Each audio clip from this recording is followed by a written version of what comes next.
26 সাল আসার আগে আইএসএফ বলে ভোগালিপিয়ার কিছু রাখা হবে না, কারণ আমরা ঘরের টাকা দিচ্ছি। আমাদের ঘর নেবে আর আইএসএফ করলে তাদেরকে বোঝাপড়া হবে রাতের অন্ধকারে, কি বলবেন? দেখুন, ব্যাপারটা হচ্ছে এই ধরনের অনেক হুমকি চুমকি অনেক দিন ধরে দিচ্ছে। বলেছিল নাকি চা খাওয়ার টেবিল পাততে পারবে না।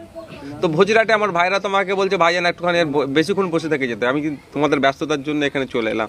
অনেকে অনেক কথা বলছে। দেখুন, ঘরটা তৃণমূলের বাবাকালী সম্পত্তি নয়। এই যে আবাস যোজনার যে বাড়িটা আসছে, যে রাস্তাঘাট যেটা দেখছেন, যাই বলেন না কেন, এটা তৃণমূল বিজেপি কারো পৈতৃক সম্পত্তি নয়। আমাদের এই ট্যাক্সের টাকা দিয়ে আমরাই আমাদের পরিষেবা নিচ্ছি।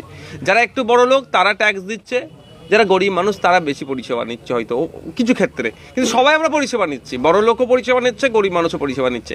এটা যদি বলতে পারতো মমতা ব্যানার্জি তার এমএলএ চিফ মিনিস্টার হওয়ার জন্য যে মাইনেটা পায় সেই মাইনেটা থেকে একটা মানুষের ঘর বানিয়ে দিয়েছো, সেটা মানা যেতে পারে। অভিষেক ব্যানার্জি তিনি